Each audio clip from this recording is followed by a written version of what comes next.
продолжает Раиль Габдулли.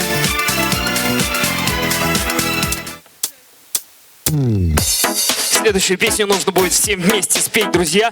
Теперь вот букву А все вместе протянем. Киттек Брыгаля.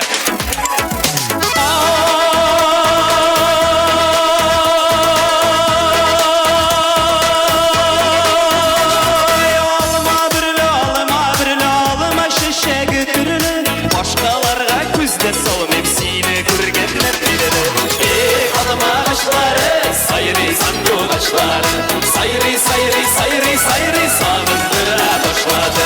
Ey balım ağaçları, sayri sandu ağaçları.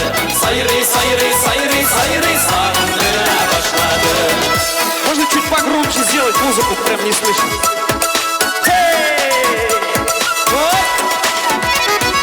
Alıma bir dul, alıma bir dul, alıma bir dul tu gerek. Şu tu gerek işlerinde gerçek dostları bir gerek. Ey balım ağaçları, sayri sandu ağaçları.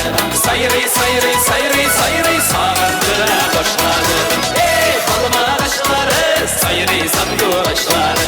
Sayri sayri sayri sayri sağındıra başladı. Друзья, все уже знают слова, давайте подпевать. Два словечка, сайры, сайры, сайры, сайры. Dostlarım, dostlarımla dostlarım, dost işlerim. Siz dostlardan ayrılsam yalnız başımın işlerim. Ey balım ağaçları, sayri sandu ağaçları. Sayri sayri sayri sayri sağındıra başladı. Ey balım ağaçları, sayri sandu ağaçları. Sayri sayri sayri sayri sağındıra başladı. Великолепное исполнение, просто супер. Просто очень смачное исполнение. Опа!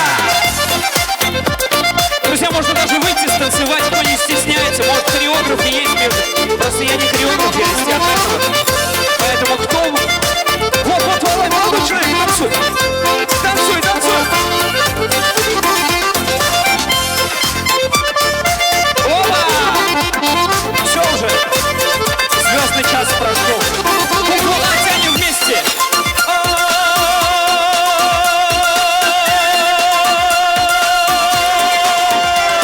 Ağlama bulsa şunday bulsun, birsin bişke bulerdik. Dostlar bulsa şunday bulsun, senin işin ulerdik. Ey balım ağaçları, sayri sandu ağaçları. Sayri sayri sayri sayri sağındıra başladı. Ey balım ağaçları, sayri sandu ağaçları. Sayri sayri sayri sayri sağındıra başladı. Ой, Рахмет Абажанов, вы куларны шабасы. İskitmiş, iskitmiş. Ağlama da şişeği adam aynının dişlerini de. Ağlama da şişeği gibi benim dost işlerini de. Ey balım ağaçları, sayri sandu ağaçları. Sayri sayri sayri sayri sağındıra başladı. Ey balım ağaçları, sayri sandu ağaçları. Sayri sayri sayri sayri sağındıra başladı. Sayri sayri sayri sayri sağındıra